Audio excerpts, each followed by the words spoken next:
युगों पहले भगवान श्री कृष्ण ने हमारे शारीरिक विकास के लिए, हमारे मानसिक विकास के लिए और हमारे आध्यात्मिक विकास के लिए एक ऐसा ज्ञान दिया है जिसे आज तक पूरी तरह से कोई समझ नहीं पाया है। दुनिया के हर समस्या का समाधान भगवत गीता में छुपा है। जिस किसी को भी भगवत गीता का ज्ञान समझ में आ जाता है, उसे अपनी जिंदगी के हर समस्या से लड़ना आ जाता है। वह अपनी जिंदगी के हर मुश्किल को आसान कर लेता है। भगवत गीता का एक एक श्लोक यह बताता है कि हम क्या हैं, हम कौन हैं, मरने के बाद हमारे साथ क्या क्या होता है, इस दुनिया में सारे सपने कैसे पूरे किए जाते हैं, अपने काम में कैसे सफलता के ऊंचाई तक पहुंचा जाता है। भगवत गीता को जिस किसी ने भी समझा है, उसने अपनी जिंदगी के सारे रहस्यों को सुलझा लिया है। इस वीडियो में मैं गीता के 700 श्लोकों के ज्ञान के बारे में नहीं बताने जा रहा हूँ और ना ही किसी एक श्लोक का अर्थ बताने जा रहा हूँ, बल्कि इस वीडियो में मैं आपको भगवत गीता के सिर्फ 2 शब्दों के रहस्य के बारे में बताने जा रहा हूँ। ये वो 2 शब्द हैं जिन 2 शब्दों में ही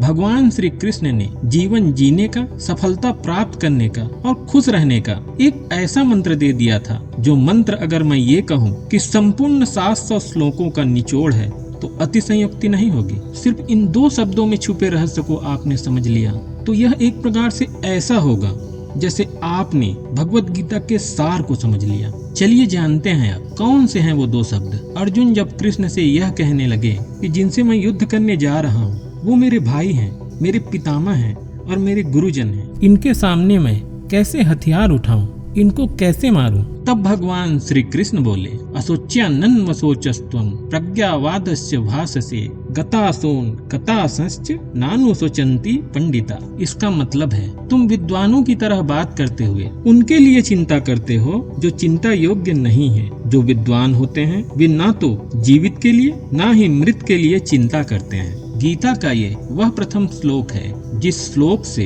भगवान उपदेश देना शुरू करते हैं और भगवान द्वारा कहा गया प्रथम शब्द है असोच्या, जिसका अर्थ है चिंता करना। इसके बाद भगवान 17 अध्याय तक जीवन के विभिन्न पहलुओं पर अपनी बात कहते हैं। फिर 18वें अध्याय के इस श्लोक से गीता के उपदेश का अंत करते हैं। सर्वधर्मान्य परित्यज्य मामेकां शरणं व्रज अहं त्वं सर्व पापेभ्यो मोक्षयिष्यामि मा शुचः। जिसका मतलब है सभी धर्मों का परित्याग करो और मेरी शरण में आ जाओ, मैं समस्त पापों से तुम्हारा उद्धार कर दूंगा, चिंता मत करो। भगवान के उपदेश का आखिरी शब्द है मा शुचः और जिसका अर्थ है चिंता मत करो। भगवान भगवत गीता के उपदेश का आरंभ करते हैं असोच्या से, जिसका अर्थ है चिंता मत करो, और भगवत गीता के उपदेश का अंत करते हैं मा शुचः से, जिसका भी अर्थ है चिंता मत करो।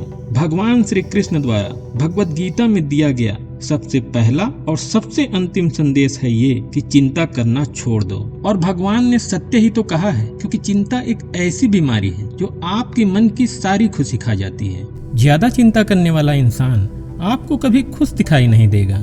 ऐसी कोई चिंता नहीं जिसे करने से आपको सुख मिल जाएगा या आपके मन और मस्तिष्क में शांति आ जाएगी। चिंता एक ऐसा जहर है जो आपके कल को तो बेहतर बनाएगी नहीं, पर आज वो आपकी खुशियाँ, आज का दिन जरूर बर्बाद कर देगी। एक बार आप किसी चीज की चिंता करना शुरू करते हो तो उस चिंता के कारण आप अपनी सारी योग्यताओं को खो देते हो। योग्यता के खो जाने से अपने लड़ने की शक्ति को भी खो देते हो। चिंता क्या है, ऐसा ना हो जाए या वैसा ना हो जाए, ऐसा क्यों हो रहा है, वैसा क्यों नहीं हो रहा है। चिंता आप उसी चीज की करते हो जो आपके बस में नहीं, और जो आपके बस में नहीं उसके बारे में बार बार सोच के कौन सा महल खड़ा कर लेंगे आप। परिस्थितियां कभी अपने हिसाब से नहीं चलती। हम पैदा ही हुए हैं परिस्थितियों का सामना करने के लिए, ना कि उन परिस्थितियों को बदलने के लिए। गीता में भगवान कहते हैं कि जो आपको मिलना है वो मिलकर ही रहेगा और जो आपको नहीं मिलना है वो कभी नहीं मिलेगा। इसलिए जो नहीं मिला है उसके लिए रोना छोड़ दो। जो हो रहा है वो अच्छे के लिए हो रहा है और आगे जो भी होगा वो भी अच्छे के लिए ही होगा। इसलिए दोस्तों, परिस्थितियां चाहे अच्छी हो या बुरी, शांत रहो, अपनी जिम्मेदारियां निभाओ, कर्म करो और फल की चिंता करना छोड़ दो।